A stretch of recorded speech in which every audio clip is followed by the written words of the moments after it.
ladies and gentlemen. Thank you so much for coming today. My name is Christina Lance. I'm with the United States Golf Association, and it's my distinct pleasure to welcome you here to the Country Club of Charleston. I'd especially like to welcome the Charleston City and Council leadership that are here with us today, as well as the Country Club of Charleston staff and membership, representatives of our friends at state and regional golf associations, USGA committee members, and the members of the media who joined us today.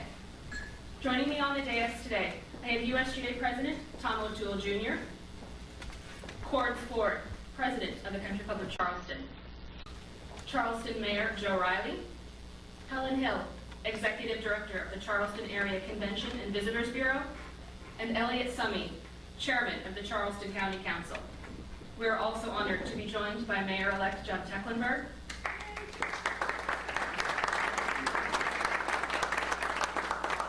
as well as a USGA champion, 2000 U.S. Amateur Public Links champion and honorary club member, DJ Trahan. Thank you for joining us. To open today's remarks, please welcome USGA President Tom O'Toole Jr.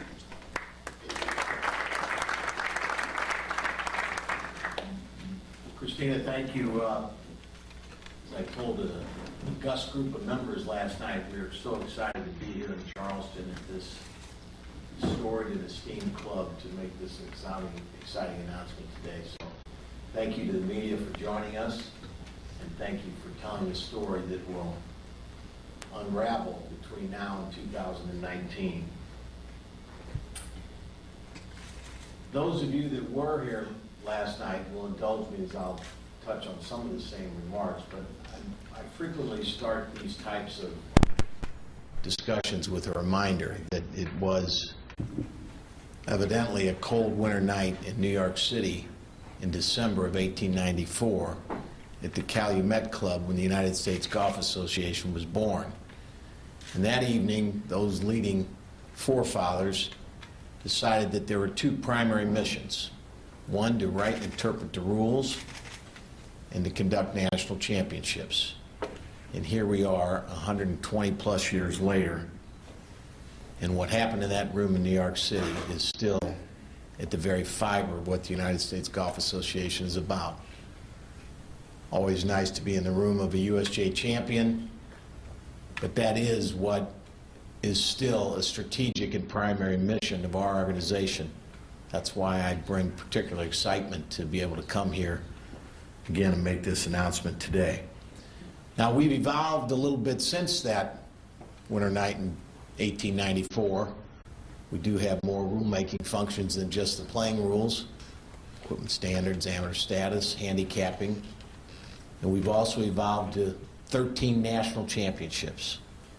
And I'm proud to report that in 2018 that number will go to 14 national championships as we will conduct the inaugural United States Senior Women's Open Championship. Hopefully we'll have a few sites to announce here in the next few months, but I know that's particularly exciting for longtime Country Club of Charleston member and icon here, Beth Daniel. You know, her mom and dad were here last night, and a two-time USGA champion herself and many-time runner-up in this Women's Open Championship. It's special that we can add that to our complexion of USGA championships. But these championships, which again will evolve to 14, represent the very pinnacle of what golfers, both professionals and amateurs, seek, to whatever sector of golfers we're trying to identify. Let some of the players show you what playing in a USGA championship means to them.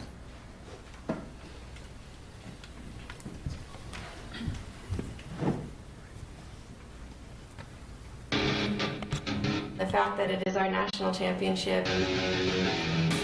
Greatest honor to be able to compete in your national championship. It's the biggest tournament of the season. All the world really focus on the US Women's Open. Oh, look at this. Come on, this! Just overcome with emotion. Everyone in the world is paying attention. Those tournaments just bring out the best players. Everybody wants to say that I'm a US Open champion. It doesn't matter where you come from, it doesn't matter what country you're born in. You walk away with the trophy that week, you beat the best in the world.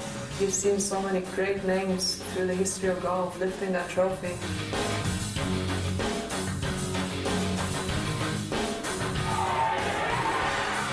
It's still the wow factor every single time I go through this again. If you want the people know who you are, you gotta go for US Open. The hardest test in golf is the ultimate test. Does this mean that you're the best player in the world? My dream came true.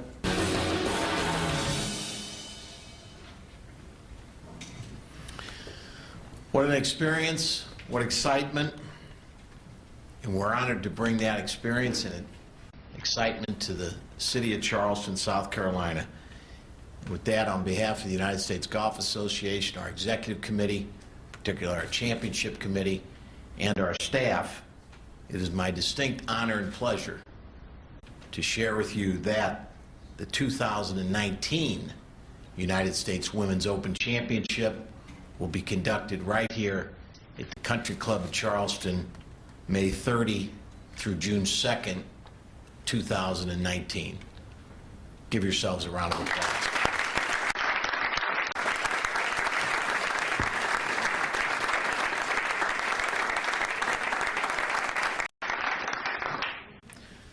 This will be the 18th USGA Championship conducted in the state of South Carolina.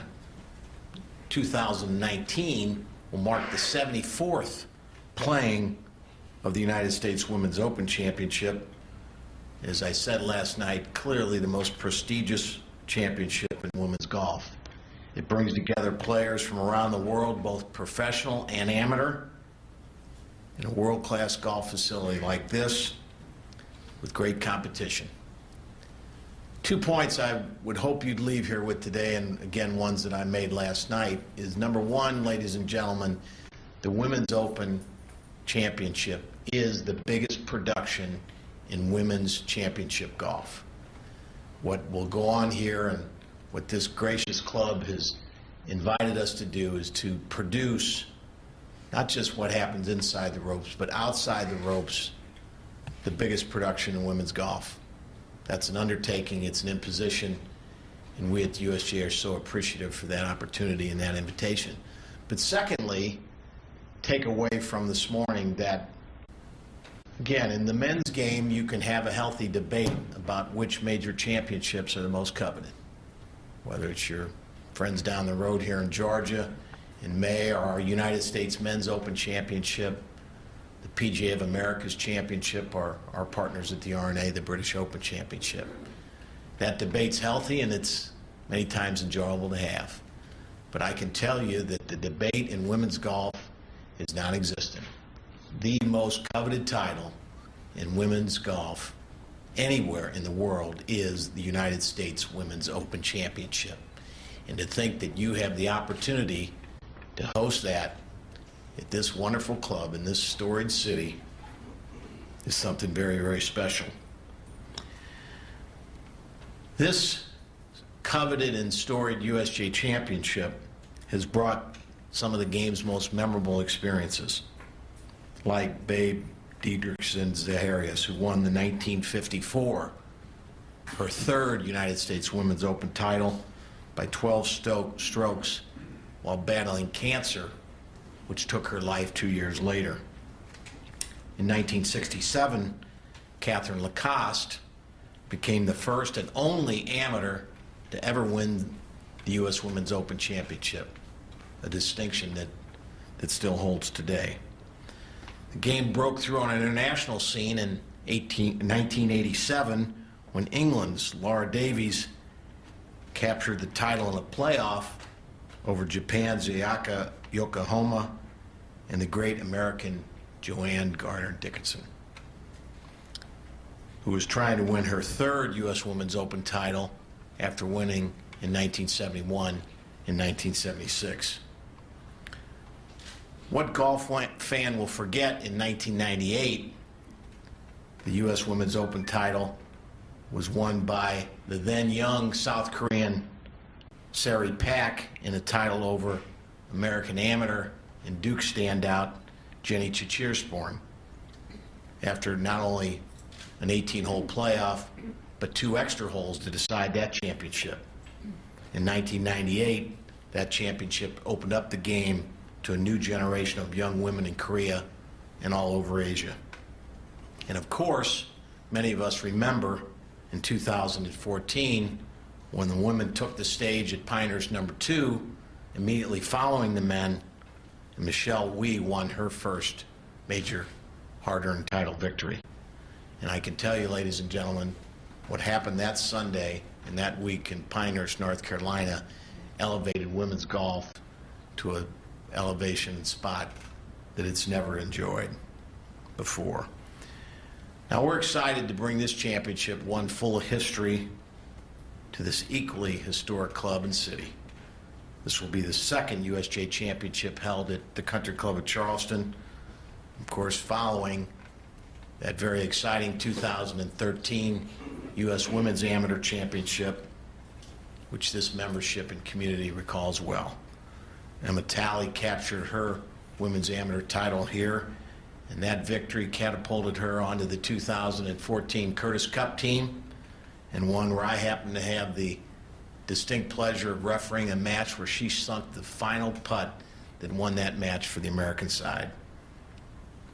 That week in 2013 also paved the way really to today's festivities. The Country Club of Charleston, and of course this beautiful city and community, served as wonderful partners in 2014, led by Frank Ford and the membership at this great club. That Women's Amateur Championship, ladies and gentlemen, is still being talked about in USGA circles as one of the best Women's Amateur Championships ever conducted. We look forward to having that same experience and opportunity as we evolve into 2019 for yet even a more elevated title in women's golf.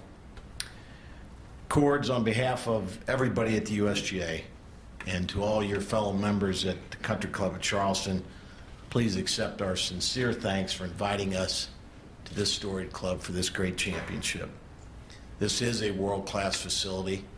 We continue to focus and be strategically poised to say that we must continue to elevate this Women's Open Championship, a mantle that we've been carrying since 1895, that we continue to select clubs like the Country Club of Charleston in which we can enjoy to have host and conduct this most coveted title in women's golf. Mayor Riley, Mrs. Hill, Mr. Summery, thank you for your support of this championship and this great club. We cannot do it without communities that get involved in, again, the production of a championship of this magnitude, and without your partnership and your pledging of support for 2019, it just wouldn't, frankly, be possible.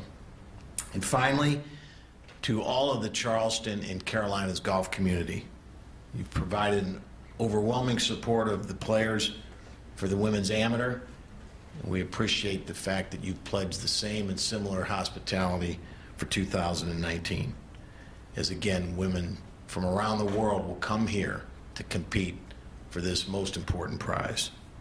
It's with great enthusiasm and excitement we look forward to, and as I always like to say, you don't want to wish your life away, but we can't wait till 2019. Thank you very much for your support this morning, and we look forward to the comments from the other speakers. Have a good morning.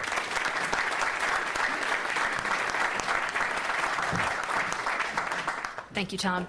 Now we have with us Club President Cords Ford.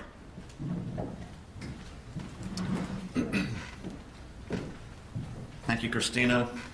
Thank you, Tom, very much for being here. Thank you also to Mayor Riley, Mayor-elect Tecklenburg, Chairman Elliott Summey, and Helen Hill, Executive Director of the CVB. To the United States Golf Association, welcome back. The Country Club of Charleston, its members and staff are thrilled to again play host to the USGA and women's golf. As Tom said, the Women's Open is the premier golf championship for women in the world. Our club's experience in hosting the 2013 U.S. Women's Amateur was truly rewarding, and we are eager to step up our game for the 2019 Women's Open. To have the opportunity to bring such an event to the Country Club of Charleston and our classic Seth Rayner designed golf course is truly exciting. Our course is a great test of strategic golf, and to be able to hold the event in the springtime, the first Open of the year, will give us an opportunity to present the course, and particularly our greens, in peak championship condition, and perhaps with a little breeze off the harbor. Let's hope. It will also be the high water mark of our club's 115-year history. Throughout that history, the women's game has been prominent. The club's first organizational meeting occurred on October 1st, 1900. At that meeting, 2 committees were formed, the Executive Committee and the Ladies Committee. In addition, our club has had 3 USGA champions as members, among many great champions of other events. 2 of those were women. The late Bea Bauer won the 1975 U.S. Senior Women's Amateur. And of course, Beth Daniel is a 2-time U.S. Women's Amateur champion, having learned the game on this course en route to her Hall of Fame career. Of course, DJ is the 3rd. Thank you for being here this morning. Finally, I'd like to point out how wonderful it will be to host this major championship in the middle of the city of Charleston. This course sits in the middle of our community, right across the Wapoo Creek and the Ashley River from downtown Charleston. We have a view from, I think, 9 of the golf holes out there, half the golf course of downtown Charleston. So while I am thrilled personally as a member of the Country Club of Charleston to play host to the USGA, I am even more excited as a Charlestonian to be able to present our great city to golf fans all over the world. Thanks very much. I look forward to working with all of you for a great championship in 2019.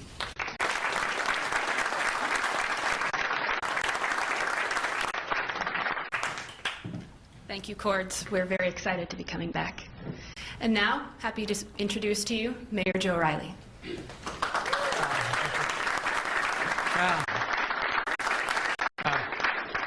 Thank you very much, Christina, Tom, Cords, Helen, Elliot, Frank Ford, members of the club, ladies and gentlemen. We are so proud to be hosting the most prestigious women's golf event in the world. Players will be here from countries around the world. Televised broadcast, many hours of live broadcast will be from Charleston to over 100 countries in the world. 110,000 spectators will come here. There will be an economic impact of over $25 million. But most important of all is our pride in hosting this world-class event on this classic historic course. It will be almost 100 years old when the tournament is played. A classic designed by Seth Rayner, as our course said, challenging and in many different ways. Physically beautiful. It's not often you get to play a golf course anywhere in the world where you have peaks or views of a historic city. And the wonderful, the breezes, sometimes the wind, but the softness of the course. You see the harbor, you see the city, but you see the wonderful marshes. It's gorgeous, and there's nothing feigned about this course or contrived. It's a classic, old, historic golf course that is what these stellar young women from around the world deserve. And I think of greatest pride for me and for us is what we know will happen here. We saw it happen at the Women's Amateur, and we see it at other events that we host. And that is this #1 destination in America, often listed #1 destination in the world, is also truly the world's most hospitable city. So these young players will come here with an experience the likes of which they have never had before, and that is the genuine warmth, friendliness, and hospitality of the citizens of this community. They will embrace these players, and when the tournament is over, their memories of their rounds of golf and this venerable historic course will be with them, but also the memories of this beautiful, historic, caring community, making them feel at home like they've never felt before. So we thank you, Tom, and the USGA. My congratulations accord to the members of the club, Frank, whose stellar leadership for the amateur and great golfing legend, as was his family members, his dad. Thank all of you for bringing this special tournament to our city. We'll once again be able to present our community to the world, and that makes us very proud indeed. Thank you very much.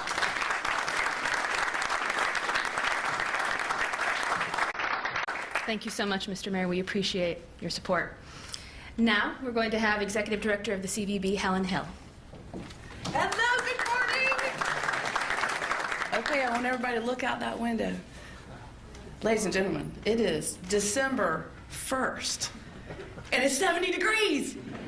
Do we have the greatest destination in the world or what? We do. Well, Tom, we are so excited. And you're going to hear that from us a lot. But I decided today would be the time for us to make, Tom and the USGA, 3 important commitments. The first is, I want you to know that this community is golf crazy. It seems like just yesterday, Mayor and Pat, that we were announcing that we were going to have the 1991 Ryder Cup. Now, I can't say I knew exactly what the Ryder Cup was all about when we made that announcement, but since that time, the rest of the world certainly does. But that started that seed of this community being so passionate about golf. You know, we had the 2012 PGA Championship, and then we had that amazing amateur event right now. So my first commitment to you is that this community will support the event because we are golf crazy. The second is, you heard from the mayor, we will do world-class hospitality. I think it's going to be so amazing for our corporate clients to be able to entertain at this beautiful venue and so close to the center of all the other activity.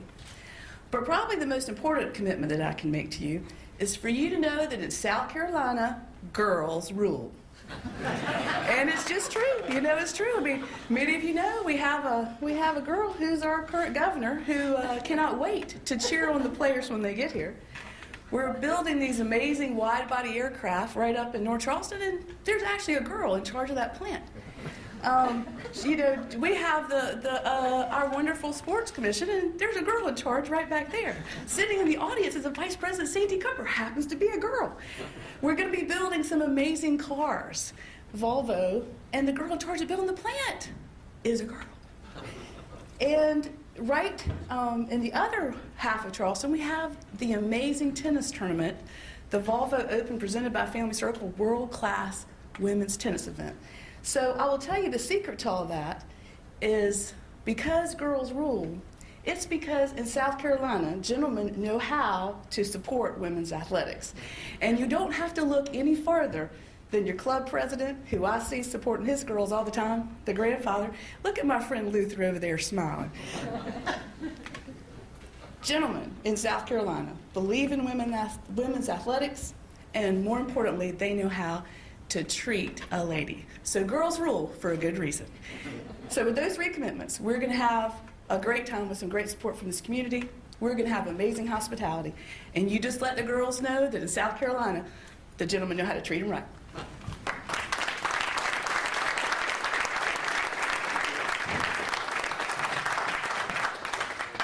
Mr. Summey, you have a tough act to follow. Ladies and gentlemen, Charleston County Council Chairman Elliott Summey. Thank you.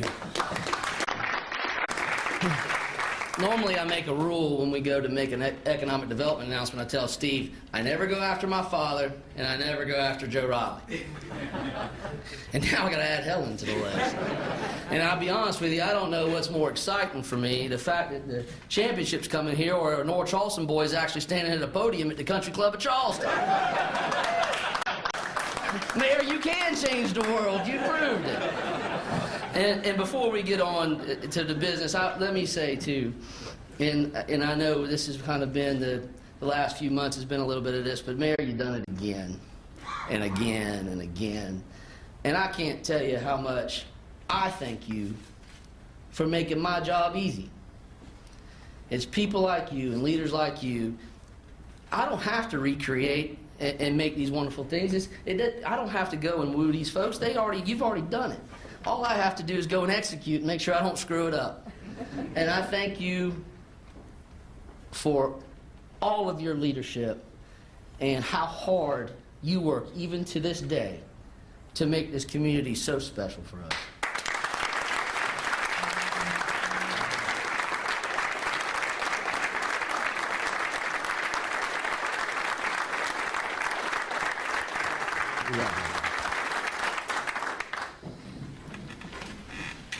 Tom, thank you for believing in our community. The county is committed to working hard with the city of Charleston, Mayor-elect Tecklenburg, and all of our community partners to make this as smooth of a tournament as possible. We want y'all to have such a great experience that this isn't the last time y'all come here, and not just the first time, but it's going to continue to happen. I think we've seen that, the work that Helen's done in helping us with the PGA Championship. We've seen that commitment already. We're just so excited about having y'all here. We've got McLeod Plantation next door that the county owns, and Cords and Frank and I have been meeting over the last few months. We're going ahead and coordinating those efforts about using that real estate and that property. But also we've been meeting with the county staff, with our folks, with Steve Dykes and Bill Tootin, with the city of North Charleston and the town of Mount Pleasant, about logistical issues. We're going to make this not only easy for you, but easy on the community.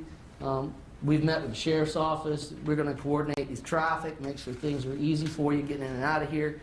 But we are just so excited and committed and glad y'all are committing to us. And the county takes a lot of pride in partnering with class organizations. And we've seen that a lot over the last 4 or 5 years. Boeing, Volvo, Daimler, USGA. Y'all are a class organization, and we are absolutely thrilled to be partners with y'all, and we're here to do anything and help in any way possible. Thanks.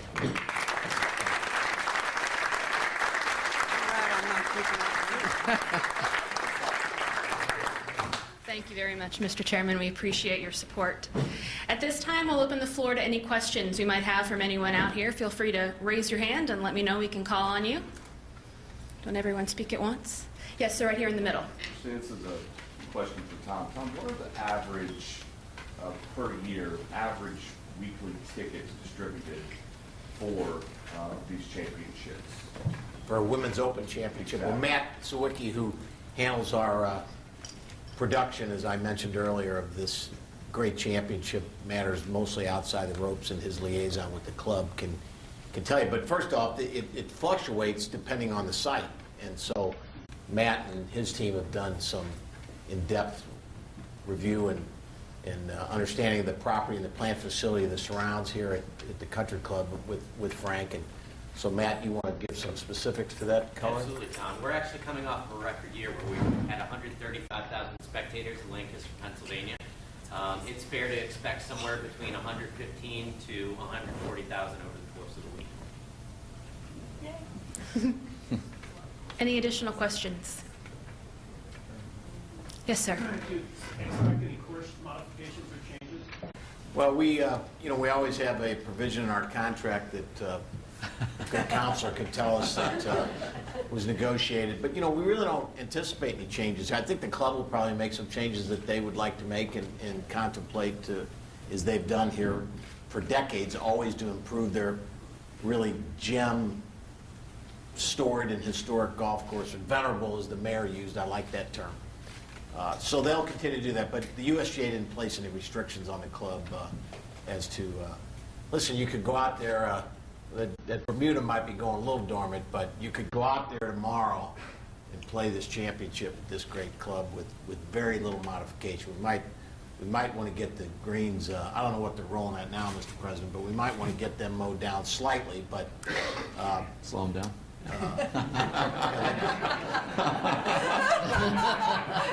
You always love to come to clubs because they always tell you, well, what would you like I chaired our championship committee for 4 years. What would you like your target green speed to be? And you give them a range, depending on the undulation and the green complexes at a particular club. You say, well, let's say we get them between 11 and 12. It's awful. You got to reduce them, and our members play them at speeds higher than that. But we'd work it out, and this great club doesn't need much. You don't touch Mona Lisa. Any further questions? Yes, sir. Why May? Why? Well, we actually it worked out nicely for Charleston and this beautiful weather you have. Listen, I live in St. Louis, so I'm not critical of anybody's summers and humidity and heat, but we made an arrangement with the LPGA Tour to move that championship permanently, and so it happened to fall into that year and it benefited the invitation greatly that we could come here at that time of year, which will be, as Cords mentioned, the golf course really in its pristine agronomic time and contemporaneous with the weather that would be enjoyed in Charleston. It lined up well, but we moved the date. That was the negotiations we had with the LPGA Tour to get a permanent date, because most of you that follow the Women's Open note that if you look at it over the last decade, it's bounced all over from May to mid-July. So we wanted to get that permanent date. Again, it is braggadocious somewhat when you tell people this is the most coveted prize in women's golf. But, it is uncontroverted. So we went to Mike Wan and the LPGA Tour and said, this warrants a date that's permanent that helps us continue to perpetuate this, to bring it to great clubs like this. So we could not be happier that we were able to work out those dates, and Charleston gets to enjoy that new date. Any questions?